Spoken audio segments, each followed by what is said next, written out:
Simulan nung nag-hearing doon, hindi na nagpakita sa akin. Wala na akong balita sa kanila eh. Naglabas na kahapon, June 25, ng desisyon ang Land Transportation Franchising and Regulatory Board National Capital Region sa reklamo ni Joy Gutierrez, ang pasaherong biktima ng body shaming. Batay sa 3 pahinang desisyon na nilagdaan ni LTFRB NCR Regional Director Attorney Zona Rosette Tamayo, pinagmumulta ang operator ng 15,000 pesos mula sa patong-patong na paglabag. 5,000 pesos na multa dahil sa pagtanggap ng isang discourteous o walang galang na driver.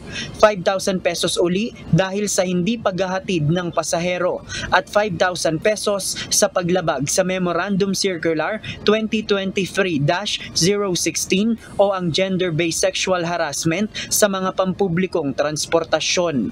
Babayaran ko yung hinatid sa akin kanina. Hinatid ng LTFRB. Samantala, ang driver naman na si Arneto, inirerekomenda ng LTFRB sa Land Transportation Office o LTO na suspendihin ang driver's license. Nakitaan ng paglabag sa batas ang driver at asawa nitong konduktor dahil sa pagsasabi ng hindi kanais-nais na mga salita sa kanilang pasahero.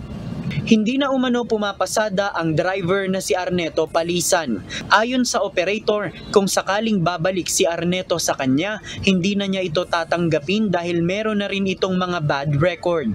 Susuriin na rin anya ng operator ang mga irerekomendang driver sa kanya bago payagang pumasada upang maiwasan ang kaparehong insidente. Hindi na. Hindi rin magandang record niya sa akin. Matagal din sa akin yun. Kaya lang, parang hindi rin magandang record niya dito sa pagdadrive sa akin eh. The number you have dialed is now unattended. Please try your call later.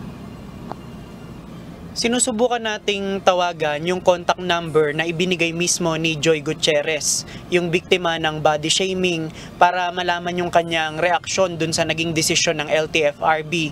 Pero hanggang sa ngayon ay hindi pa siya sumasagot. Pero dun sa text message na ipinadala natin sa kanya kanina, nag-reply siya at sinabi niyang natanggap na niya ngayong June 26 yung desisyon ng LTFRB at babasahin niya muna ito kung ano yung nilalaman ng desisyon. JP Nunez, UNTV, News and Rescue.